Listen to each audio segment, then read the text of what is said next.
ఈరోజు నేను morning walk చేస్తూ కామన్ రోజ్ బటర్ఫ్లై గురించి, వాటి లైఫ్ సైకిల్ గురించి, వాటి హోస్ట్ ప్లాంట్ల గురించి మీకు పరిచయం చేయాలనుకున్నాను. అందులో భాగంగా ఈరోజు మార్నింగ్ వాక్ చేస్తూ మా గ్రామ చుట్టుపక్కల ఉన్నటువంటి ఈశ్వర ఏరు చెట్టుని మీకు పరిచయం చేయదలుచుకున్నాను. ప్రతిరోజు నేను మార్నింగ్ వాక్కి వెళ్తే ఎన్విరాన్మెంట్ని గమనిస్తూ బటర్ఫ్లై లైఫ్ సైకిల్ని చాలా జంతువులను అబ్జర్వ్ చేయడం జరుగుతుంది. మీరు చూస్తున్నటువంటి ఈ పరిసరాలు గాంధీ జనసంఘం నుంచి పరండపాలెం మీదుగా వెళ్ళినప్పుడు అటుసైపు మహమ్మదాపురం ఉంటుంది, ఇటు సైడ్ మా విలేజ్ ఉంటుంది.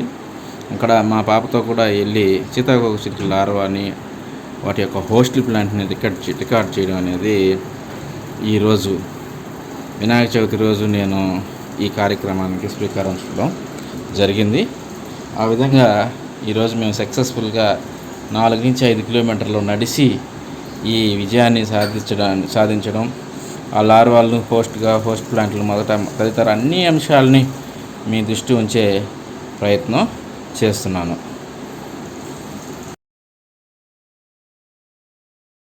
విజ్ఞానం వర్ధిల్లాలి, నిరంతర విద్యార్థిగా కొనసాగుదాం.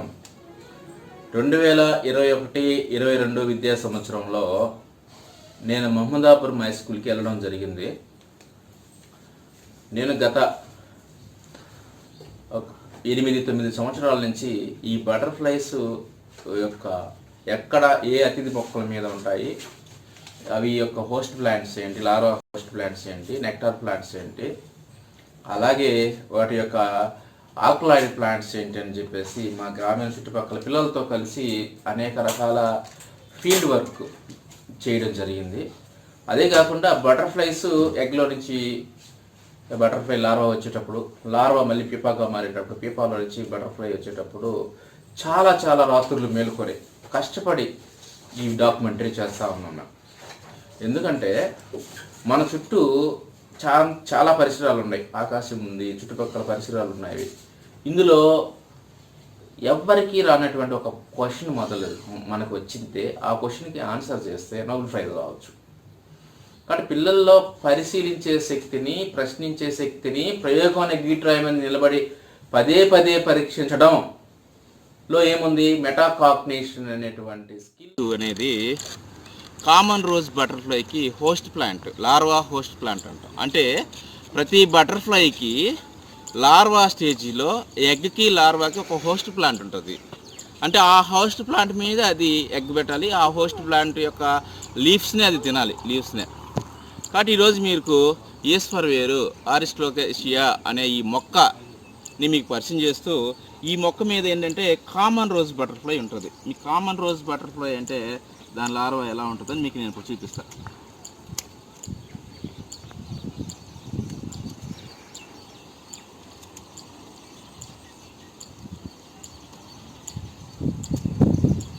ఇదే కామన్ రోజ్ బటర్ఫ్లై యొక్క హోస్ట్ ప్లాంట్ లార్వా. ఈ లార్వా క్యాటర్ పిల్లర్ అంటాం మనం దీన్ని. అంటే బటర్ఫ్లైస్లో గుడ్డు, లార్వా, ప్యూపా, అడల్ట్ బటర్ఫ్లై 3 రకాలు ఉంటాయి. కాబట్టి ఈ సీతాకోక చిలుకల్ని పిల్లలకు చూపించి పెంచడం ద్వారా ఎన్విరాన్మెంటల్ ఎథిక్స్ని, వాటి పట్ల మనం గౌరవాన్ని పెంచవచ్చు. ఏదైనా ఒక పెంపుడు జంతువుని కానీ ఒక మొక్కని కానీ పెంచినప్పుడు దాని మీద ప్రేమ, వాత్సల్యము, ప్రకృతిలో మమేకం అవడం అనే అంశాలు మనకి అర్థమవుతాయి. కనుక ఇది లార్వా ఆకునేనా. కామన్ రోజ్ బటర్ఫ్లై యొక్క ప్యూపా ఇది. మనం ఇప్పుడు ఫీల్డ్ కలెక్షన్ అనేది ఫీల్డ్లోకి వెళ్ళి అబ్జర్వేషన్ చేయడం, ఫీల్డ్లో కలెక్ట్ చేయడం చాలా చాలా చాలా కష్టమైన అంశం. ఎందుకంటే ఫీల్డ్లోకి వెళ్ళి లార్వా హోస్ట్ ప్లాంట్ని ఇన్సెక్ట్ యొక్క హోస్ట్ ప్లాంట్ని గుర్తించడం, వాటి లార్వాలను రికగ్నైజ్ చేయడం అనేది ఫీల్డ్ అబ్జర్వేషన్, ఫీల్డ్ రీసెర్చ్ అనేది చాలా కష్టంతో కూడుకున్నది ల్యాబ్ యాక్టివిటీస్తో పోల్చినప్పుడు కూడా. కాబట్టి ఈ విధంగా పిల్లలకి లార్వా హోస్ట్ ప్లాంట్లను చూపించడం అనేది మనం జరగాలి. మన ఎన్విరాన్మెంట్ని మనం ప్రొటెక్ట్ చేసుకోవాలి అనే ఒక నినాదంతో మన బయోడైవర్సిటీని ఎలా కాపాడుకోవాలనే దానికి నేను బటర్ఫ్లైస్ అనే దాన్ని ఈరోజు మీకు చూపిస్తూ ఉన్నాను. కాబట్టి ఇది కామన్ రోజ్ బటర్ఫ్లై. ఇది లార్వా అని చూపించాను, మీకు ప్యూపా అని చూపించాను. ఇది లార్వా, ఇది ప్యూపా.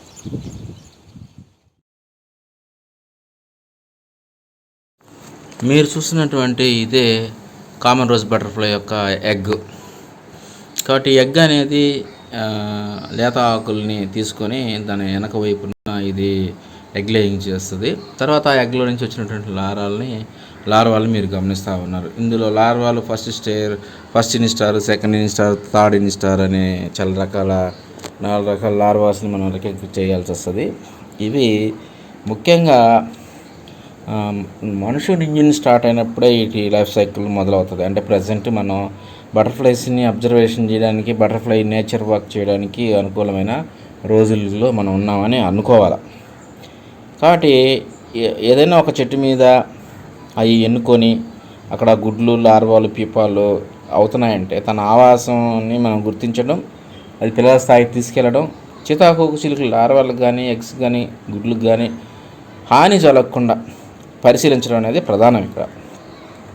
కాబట్టి చాలా చాలా జాగ్రత్తగా దీన్ని పిల్లల దగ్గరికి తీసుకువెళ్లాల్సి ఉంటుంది. లేకపోతే వాటిని చంపే పరిస్థితి కూడా వాళ్ళు చేసే అవకాశం ఉంది. కాబట్టి లార్వాల్ని పరిశీలించడమే కాకుండా ఆ లార్వా సైజెస్ని మెజర్ చేయడం, వాటి యొక్క ఎన్ని రోజుల నుంచి ఎన్ని రోజుల వరకు ఉందని రికార్డ్ చేయడం, అలాగే రికార్డ్ చేసిన అంశాలని వేరొక యూట్యూబ్కి వెళ్ళి చూడడం, ఇవన్నీ కూడా మనం చేయాల్సి ఉంటుంది. అంటే పిల్లలు చాలా ఓపికతో, చాలా పేషెన్స్తో చేస్తే కానీ ఒక బటర్ఫ్లై లైఫ్ సైకిల్ని దాదాపు 35 రోజులు, 28 రోజుల నుంచి 35 రోజుల మధ్య ఉండే దీన్ని చేయడం అనేది కుదరదు. అన్ని రోజులు ఒక పని మీద నిలబడ్డాం. పిల్లలకి మామూలుగా చిన్న వయసు నుంచే వాళ్ళు వివిధ ఆలోచన పట్ల జంప్ అవుతూ ఉంటారు. నిమగ్నం అయ్యేది శక్తి తక్కువ ఉంటుంది, ఎంటర్టైన్మెంట్ ఎక్కువ ఉంటుంది. అలాంటి పిల్లలకి నిమగ్నం అయ్యేదాన్ని నేర్పాల్సి ఉంటుంది. మీరు చూస్తున్నటువంటి ఈ వీడియోలో లార్వా పీపాగా మారుతుంది, మెటామార్ఫసిస్ అంటాం దీన్ని, గమనిస్తూ ఉన్నారు. ఇది నేను మొట్టమొదటిసారిగా ఈ common rose butterfly early morning 6 కల్లా ఒక స్టిక్ నిటారుగా ఉన్నటువంటి ఒక స్టిక్కి లాక్ చేసుకుంటుంది. టైల్ మాత్రం కింద వైపు లాక్ చేస్తుంది. మధ్యలో 2 దారాలని యాడ్ చేసి తన బరువు అంతా దాని మీద నిలబడేటట్టు చేసి లాక్ చేస్తుంది. అలా అర్లీ మార్నింగ్ లాక్ చేసుకున్నటువంటి ఒక లార్వా 10 నుంచి 1 గంట మధ్యలో ఇది మెటామార్ఫసిస్ జరుగుతుంది.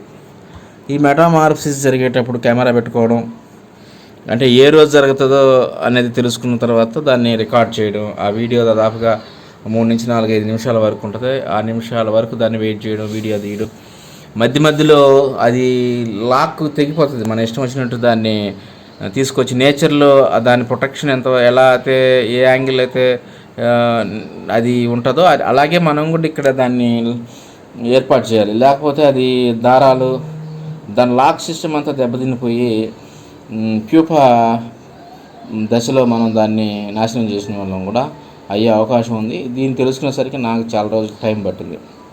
అంటే ఒక సీతాకోక చిలుక ఎగ్తో పోల్చినప్పుడు లార్వాకి సంబంధం లేదు, లార్వాతో పోల్చినప్పుడు పీపాతో సంబంధం లేదు, పీపాతో పోల్చినప్పుడు సీతాకోక సంబంధమే లేదు. 4 దశల్లో ఏ దశలో కూడా ఒక దశకు పోల్చినప్పుడు ఎలాంటి సంబంధం లేదు. ఇలా తన శరీరంలో ఉండేటువంటి మార్పుల్ని మనం మెటామార్ఫసిస్ అంటాం. ఈ మార్పులకు కారణం ఏంటంటే జూనైన్ హార్మోన్, మౌల్టింగ్ హార్మోన్ మనందరం సామాన్యంగా చెప్పుకుంటూ ఉంటాం. ఈ జూనైన్ హార్మోన్ అత్యధిక మోతాదులో రిలీజ్ చేయడం మొదలు పెడితే ఇది లార్వా దశలో విపరీతంగా ఆకులు తినడం మొదలు పెడుతుంది. జూలిన్ హార్మోన్ని సగం వరకు ఆపుకుంటే, కంట్రోల్ చేస్తే ప్యూపాగా మారుతుంది. జూలిన్ హార్మోన్ పూర్తి స్థాయిలో అదుపు చేయగలిగినప్పుడు అడల్ట్ బటర్ఫ్లై అనేదిగా తయారవుతుందని, దీనికి సంబంధించి మౌల్టింగ్ హార్మోన్ కూడా సహాయపడుతూ ఇది ఈ 4 దశలని పూర్తి చేసుకొని ఎగ్ లేయింగ్ అయిన తర్వాత తను చనిపోయేటువంటి అవకాశం ఉంది. కనుక అబ్జర్వేషను, ప్రశ్నించడం, పరిశీలించడం, ప్రయోగం అనే గీటురాయి మీద ఉండడమే కాకుండా ఓపికతో సాధించుకోవడం, తొందరపాటుతనం ఉండకూడదు. వాళ్ళని ఎంటర్టైన్మెంట్లో నుంచి నిమగ్నం అయ్యే స్థితికి తీసుకురావడం అనేది అన్ని విషయాల్ని మనం పరిచయం చేస్తూ ఉంటాం. చాలా రకాల రబ్జెట్లు, అందులో ఏదో ఒకటి వాళ్ళకి నచ్చుతుంది, దాంట్లో వాళ్ళు నిమగ్నం అవుతారు, పై స్థాయికి వెళ్తారు. కాబట్టి ఈ విధంగా నేను ఈ డాక్యుమెంటరీని మీ ముందు ఇస్తున్నాను. కొంచెం లెంతీగా ఉంటుంది, దయచేసి చూడగలిగే వాళ్ళు మాత్రమే చూస్తారని ఆశిస్తున్నాను. కాబట్టి నేను ఆ విధంగా లార్వాల నుంచి పీపాగా మారే ఈ దశని అంటే ఇదొక బటర్ఫ్లై కదా, అన్ని రకాల బటర్ఫ్లై చేయడం జరిగింది. ఇప్పుడు మీరు చూస్తున్నారు రెడ్ రోజ్ బటర్ఫ్లై యొక్క లార్వా ప్యూపాగా మారేటువంటి ప్రక్రియని మీరు చూస్తూ ఉన్నారు. ఇక్కడ మీరు చూస్తున్నటువంటి కామన్ రోజ్ ప్యూపాలో నుంచి బటర్ఫ్లై బయటికి రావడాన్ని మనం గమనించవచ్చు. ఈ ప్యూపాలో నుంచి బటర్ఫ్లై బయటకు వచ్చే క్రమాన్ని మనం పరిశీలించినప్పుడు లార్వా ప్యూపా అనేది దాదాపుగా పండు మాగినట్టు మాగడం గుర్తించిన తర్వాత ఇది అర్లీ మార్నింగ్ 5:30 to 6:30 లోపల ఈ విధంగా ఇది ప్యూపాని ఛేదించి బయటికి రావడం జరుగుతుంది. ఇలా ప్యూపాని ఛేదించి బయటకు వచ్చే ఈ బటర్ఫ్లై తన యొక్క వింగ్స్ని, రెక్కల్ని చాలా చాలా చాలా చాలా సెన్సిటివ్గా అది విచ్చుకునేటట్లు చేయడం నేను గమనించాను. ఆ విచ్చుకునే క్రమంలో పక్కన ఏదన్నా కంప చెట్లు కానీ ఏదన్నా జరిగితే అది ఎగరలేక చనిపోయే ప్రమాదం ఉంది. కాబట్టి ఇది లార్వా ప్యూపాలో నుంచి బయటకు వచ్చినప్పుడు ఆ రెక్కల్లో విచ్చుకోవడం అనేది చాలా చాలా తన మనుగడలో చాలా గొప్ప పరిణామం. అది ఇచ్చుకోవడం, బయటికి రావడం అనేది.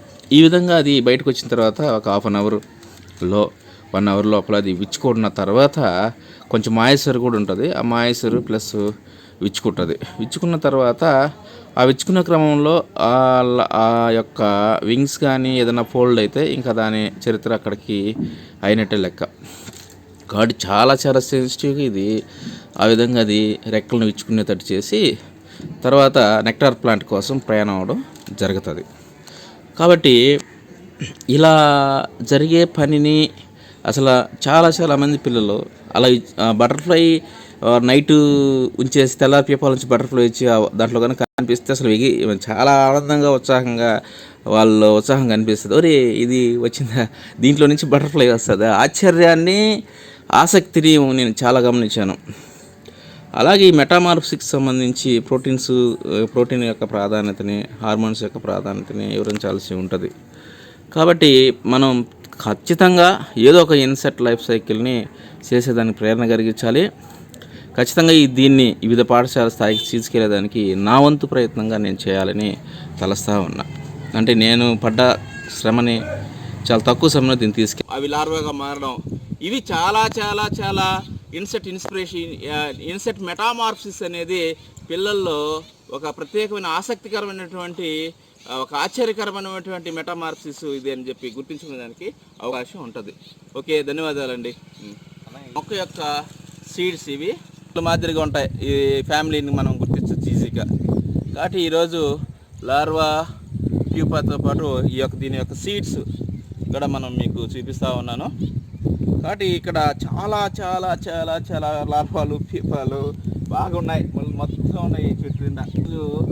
నేను ఎతికే అలా కష్టపడాల్సి వస్తుంది అనుకున్నటువంటిది సులభతరంగా ఏం కాదు, కొంచెం కష్టపడి ఎతకాల్సి వచ్చింది. మొక్క దాదాపు 4-5 కిలోమీటర్లు ప్రయాణం చేసి ఎత్తుకుంటూ వస్తేనే ఈరోజు మాకు ఇక్కడ ఈ సీతాకోక చిలుక ఇల్లు దొరికింది. మాకు ఇక్కడ ఈ సీతాకోక చిలుక ఇల్లు, దాని ఆవాసం, దాన్ని ఏమేమి తింటాయి, మిగతా అంశాలన్నీ కూడా మనం ఇవి ల్యాబ్లోకి తీసుకెళ్ళి అటు చూసి చెప్పారు. కెమెరా చేత ఎగ్ ఏం చెప్పేదా?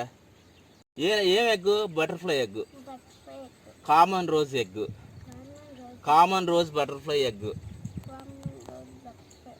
కామన్ రోజ్ బటర్ఫ్లై యొక్క లార్వా, క్యాటర్ పిల్లర్ అంటారు దీన్ని. ఏమంటారు చెప్పు? క్యాటర్ పిల్లర్. ఇవి ఎంత నీకు భయం వేస్తుందో, బటర్ఫ్లై చూస్తే నీకు సంతోషం వస్తుందా, అలాగే ఎగరాలనిపిస్తుందా? కానీ దాని స్టేజీలో లార్వాని చూస్తే ఏమనిపిస్తుంది? భయం వేస్తుంది, గొగ్గురు పడుతుంది కదా. దాని పేపా ఇది. ఏం చెప్పు? ఇప్పుడు ఈ పేపాలో నుంచి బటర్ఫ్లై వచ్చి చూస్తావు నువ్వా? ఎప్పుడు చూసావు? ఇప్పుడు ఈ ఇది ఎగ్లో నుంచి ఏది వచ్చింది? లార్వా వచ్చింది. లార్వాలో నుంచి ఏమొచ్చింది? పీపాలో నుంచి ఏమొస్తుంది? Adult butterfly. ఇప్పుడు ఇవన్నీ మనం ల్యాబ్లో తీసుకెళ్ళి పెంచుదాం. ఓకేనా? మనం ఈరోజు గాంధీ జనసంఘం పరిసర ప్రాంతాలు నెల్లూరు జిల్లాలో ఒక 10 రకాల బటర్ఫ్లైస్ని కన్జర్వేషన్ చేసే స్థాయి, బయోడైవర్సిటీని కాపాడే స్థాయికి మా గ్రామీణ బాలల పరిశోధన కేంద్రం ముందుకు వచ్చింది. అంటే అర్థమేమి? ఫీల్డ్కి వెళ్ళినప్పుడు ఎదురయ్యే సవాళ్ళు, చేయాల్సిన పని వాయిదా పడడం, ఇలాంటి అనేకమైన అధిగమించినప్పుడు మాత్రమే ఈ లైఫ్ సైకిల్ని మనం అధ్యయనం చేయగలం. ఈ అధ్యయనం చేసినప్పుడు 28 రోజులు బటర్ఫ్లైని అబ్జర్వేషన్ చేయడం అంటే చాలా చాలా ఓపిక ఉండాలా. ఇక్కడ మీరు చూస్తున్న ఈ పిక్చర్లో మీకు లావాస్, బటర్ఫ్లైస్, ఎగ్స్, పీపాస్ అన్నీ కనపడతాయి. ఈ పీపాస్ ఫీల్డ్లోకి వెళ్ళి చూడాలంటే అది అందరికీ అసాధ్యము. చాలా కొద్ది మందికి మాత్రమే, అది కూడా ఇంట్రెస్ట్ ఉన్నవాళ్ళు, వాళ్ళకి తెలుసుకోవాలనే ఆతృత ఉన్న వాళ్ళు మాత్రమే వెళ్ళి చూడగల దృశ్యాలు ఇవి ప్రకృతిలో. కాకపోతే ఇప్పుడు మా ల్యాబ్లో మేము పిల్లల కోసము ప్రత్యేకంగా ఫీల్డ్కు వెళ్ళి ఎర్లీ మార్నింగ్ వేసి తర్వాత వాటి గురించి తెలుసుకోవటం జరుగుతుంది. ఎవరైనా ఆసక్తి గల విద్యార్థులు ఎవరైనా సరే మా ల్యాబ్కి వచ్చి సందర్శించవచ్చు, కూడా కుదరవచ్చు, చూడవచ్చు. స్వయాన